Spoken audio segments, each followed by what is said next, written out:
Hello guys, welcome to my blog. আজকে আমরা যাচ্ছি বাইরে একটু কেনাকাটা করতে। দেখো সবাই রেডি হয়ে যাচ্ছে। দেখো এই আমাদের এখন রেডি হয়েছে। হ্যাঁ নিহান রেডি। নিহান কোথায় গেল? নিহান দেখো নিহান কি রেডি? কোথায় নিহান কি রেডি? নিহান কোথায়? এই দেখো নিহান তো ব্যাগ নিয়ে বেরিয়েছে।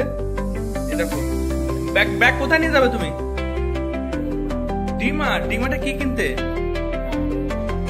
এরোপ্লেন কিনতে। দেখো আমাদের নিহান এরোপ্লেন কিনতে যাচ্ছে ডিমার্টে। আমাদের কিঙ্কর ভাই কোথায়? হ্যাঁ কিঙ্কর ভাই রেডি হয়ে যাচ্ছে এখন। চলো চলো চলো, সবাই রেডি হয়ে চলো চলো চলো।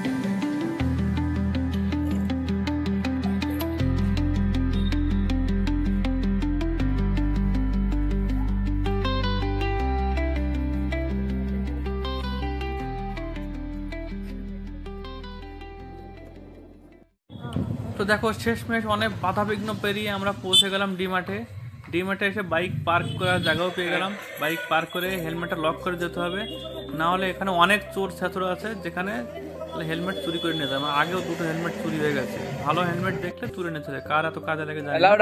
তবে চলো আমরা ভেতরে গিয়ে কি কি কেনাকাটা করি তোমাদের সবাইকে দেখাবো, তোমাদের সঙ্গে শেয়ার করবো। তার জন্য তোমার আমাদের সঙ্গে শেখো। ভেতরে ক্যামেরা অ্যালাউ করবে কিনা সেটা বলতে পারবো না, পুরোপুরি দেখাতে পারবো কিনা সেটাও জানি না। চলো নিহানকে ট্রলিতে বসিয়ে নিয়ে চলো যাই, ভেতরের দিকে যাই, দেখি কি কেনাকাটা করা যায়।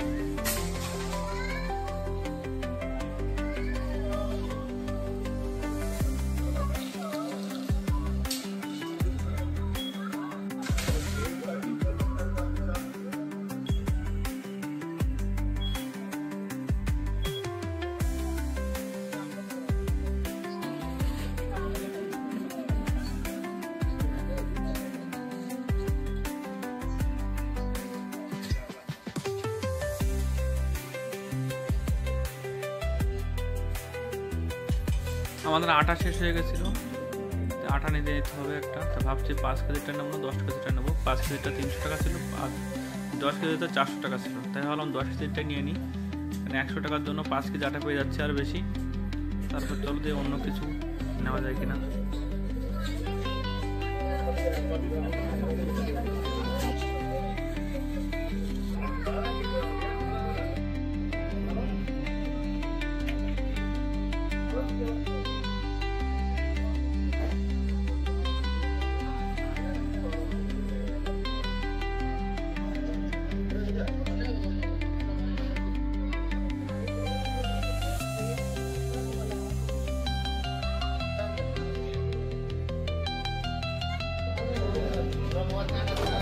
আমরা প্রথমে বুঝতে পারি না যে ভেতরে ক্যামেরা অ্যালাউ করে না, চুরি করে তাও কিছু কিছু ভিডিও করেছি। তোমাদের পুরো ভিডিও ডিটেলসে দেখাতে পারবো না, কারণ এখানে ভেতরে ক্যামেরা অ্যালাউ নেই। দেখো ওখানে ক্যামেরা চিহ্ন ক্রস দেওয়া আছে। আর তারপরে স্টাফরাই মানা করছিল ভিডিও করার জন্য। একজন তো বলছিল, ভাই তোমরা আমার চাকরিটা খেয়ে নেবে কি ভিডিও করে, তোমরা ভিডিও করো না। দেখো প্লিজ, অনেক রিকোয়েস্ট করছো, তার জন্য আমরা চুরি করে একটু ভিডিও করেছি, ব্যাস বেশি ভিডিও করতে পারিনি।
ডিমান্ডে গেলে এটা